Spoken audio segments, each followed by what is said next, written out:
Okay, so it's been a while since I've gotten some pets. So I'm just gonna come out and say it, okay? Mom, please let me get this pet. It's kind of a weird pet, but let me get this pet, please.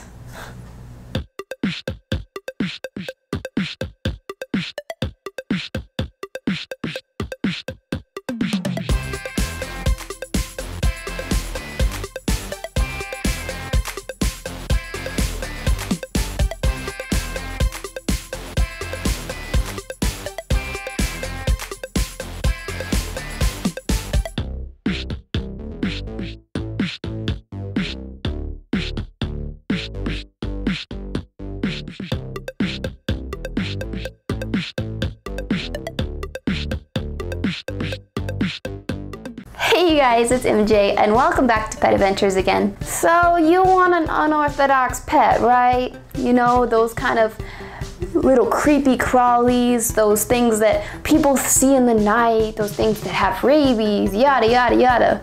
And you want them, but your mom says, no girl. Are you kidding me? Okay, so I thought today I would make a video on how you can convince your parents not to let you just keep a pet, but keep an unorthodox pet. One of those pets that a lot of people just don't find completely natural and kind of creepy. So today, you're going to get your mom or dad or guardian to let you keep that pet that is super unusual. Because it's one thing for your parents to let you keep like a dog or a cat or a hamster, but it's a whole nother thing for them to let you keep a tarantula. Am I right? Come on, we've all been there. We've all been there.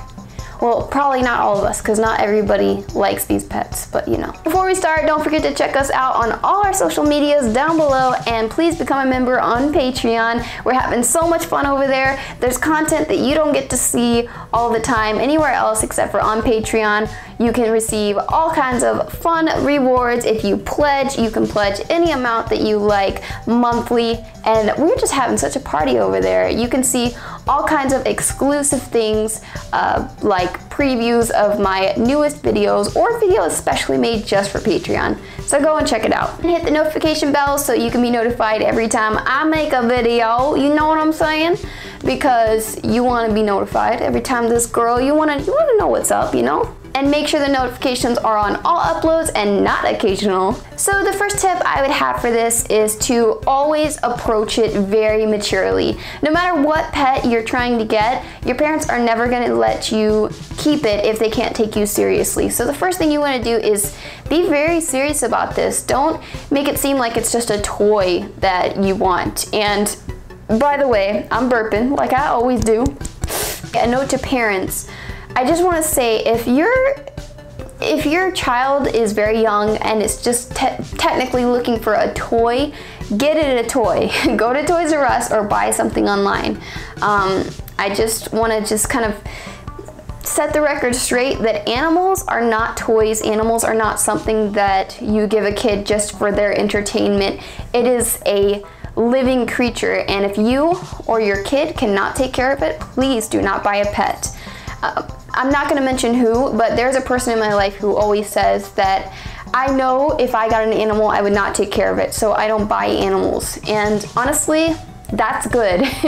If you know you're not going to take care of it, it's best you just don't do it. But if you're looking for commitment, a little bit of commitment, I'm not saying that you have to give up your whole life for a lot of different animals or something, but it is a small commitment. So if you or your child is ready for that commitment, you know, this is a good video for you. And this is also going to be a tip for parents if they're trying to get over a phobia so that they can make their children happy.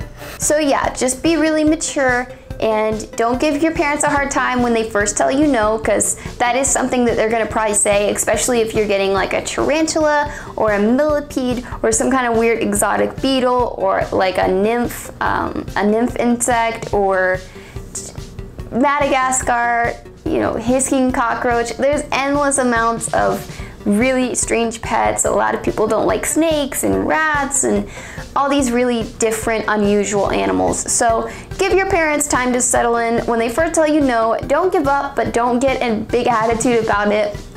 Don't hate them for saying no. I mean, you can kind of do it like behind their back, I guess you could say, but don't show them that you're really upset. Just walk away and say, okay, I understand, and you know, let them know though that that you still want it and things like that. After you've asked your parents a few times and they keep saying no, I really recommend making a care sheet yourself. You can print out a PowerPoint, or if you can't print it out, just show them on your computer. Show them absolutely everything you have learned about this different type of animal, this very unusual animal that they may have a phobia over. Just let them see how much you know about it. Now, kids, I do want to encourage you guys, please, no matter how in the moment you are about these animals, please remember this is a commitment. I don't want any of you kids just like all of a sudden backing out of the whole taking care of this animal. If you're going to shift from not taking care of this animal, please do the mature thing and give it to a responsible home. Don't just stop feeding it and stuff and wait for your parents to start doing it because you don't want it anymore. Do the mature thing and try to find a responsible home to give it to. Another thing, you really need to show commitment. Now, the only thing that you guys can't really pay for is vet bills, but if you have a very strange exotic animal, I really recommend trying to get it to an exotic vet if you can. You don't have to use your own money, but you know, at least tell your parents what's up, make the appointment yourself, find the maps on where to go yourself. Those are things you can do on your own. So when the time comes for it to go to the vet, please be prepared for everything that you can do. So it's all about growing up and kind of being very mature about this whole thing. You know, just picture you being a mother, okay? It's not quite as crazy, but you're going to basically nurture this animal, be a mother to it, be responsible, step up to the plate. You really don't want to toy around with this like this is some kind of just fun toy to play with, you know? So show your parent that you can be a parent too to this unusual animal. And even if it's not an unusual animal, that's just for this video, but be a good parent no matter what to any animal that you get. Be responsible. So another thing I recommend is letting your parents know repeatedly that they do not have to touch this animal, they do not have to interact with it, they do not have to feed it, they don't even have to see it. I have a snake and I have somebody who has a snake, like snakeophobia. In the house that I live in, and they never have to see the snake, they never have to look at it, feed it, nothing. They have nothing to do with the animal. They don't even take it to the vet. I do everything with this animal, and honestly, as far as they're concerned, this animal basically doesn't even live in the house. Like, that's how often that they don't see it. So reassure your parents that if they have some kind of a phobia, tell them, you're never going to see this animal in this house. Like, the only time you might see it is if we have to take it to the vet. Other than that, I'm not forcing you to handle it. I'm not forcing you to love it. I'm not forcing you to do anything with this pet. Even when the vet gives you medication, you're gonna medicate it on your own. Learn how to do those things. So it really is just a matter of being as mature and parental as you possibly can. If all else fails, just remember people have phobias. Even though I don't really have phobias of lots of different animals, I do have phobias of different things out there, and sometimes you just have to respect that. And just remember, your parents love you, but sometimes there's just things that they can't get over. Now, I know it sucks. I know that I let my impulses get the best of me, and I still got a snake even when I probably shouldn't have, but it shouldn't always have to be that way. The only reason why I did that is because I knew right off the bat about ball pythons. I already knew what I was getting into. I knew that it wasn't something I was going to back out of. I knew that I could take it to a vet. I had all those things if, you know, planned out if I had to. And in the event that something were to happen and I couldn't have Phoenix with me, I even knew somebody that I could responsibly take care of it, that took care of like thousands of snakes at his house. The next thing that I really do recommend is saving up somehow. Try to get your parents to give you allowances, or try to work for extra money, extra credit, whatever you can do. Mow some lawns, or you know, concession stands, whatever you can do to gain some extra money. Save it up for a rainy day, save it up for a vet trip maybe, or some extra things that you're gonna need for your new pet, because that's really important. And it's not required, but it helps, because then your parents don't also have to deal with the money, you know? They don't have another thing to like kind of complain about, you know what I mean? So the more you have a grip on this whole situation, the better. No matter how unusual or not unusual this pet is, you have a grip on the whole situation yourself.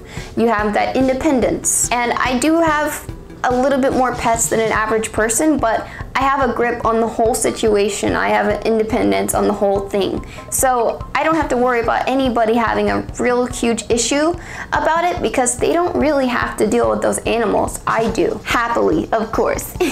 So keywords here: maturity, independence, letting them know that no matter what their phobia is, they don't actually have to touch it or see it or anything like that. And let them know you're not asking them to love it, you're not asking them to deal with it, you're not asking much other than just letting you keep it in the house with its own little setup in your room, and that's basically it. So there are unusual pets, like, you know, snakes and rats and mice, and some people even fear hamsters, surprisingly.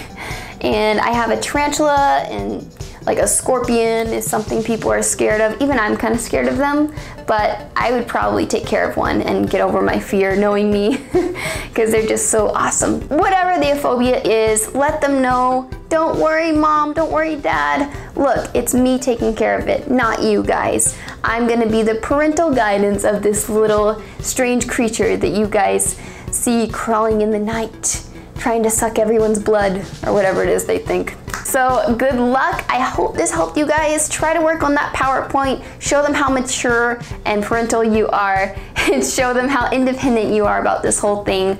And good luck. Good luck with your new creepy, crawly, unusual little pet that not everyone's gonna like, but girl, you can do it. I have faith in you. So I hope you guys all have a great day. Thank you guys so much for subscribing. I have 13K now, and I'm super excited about that. Please spread the word about Pet Adventures, and please give this video a like, thumbs it up, and don't forget to hit that notification bell, and make sure you're on all uploads and not occasional, so that you can see all my future uploads. And please give this video a big thumbs up, especially if you love pets, even the little creepy ones. And I'll see you guys next time. Bye!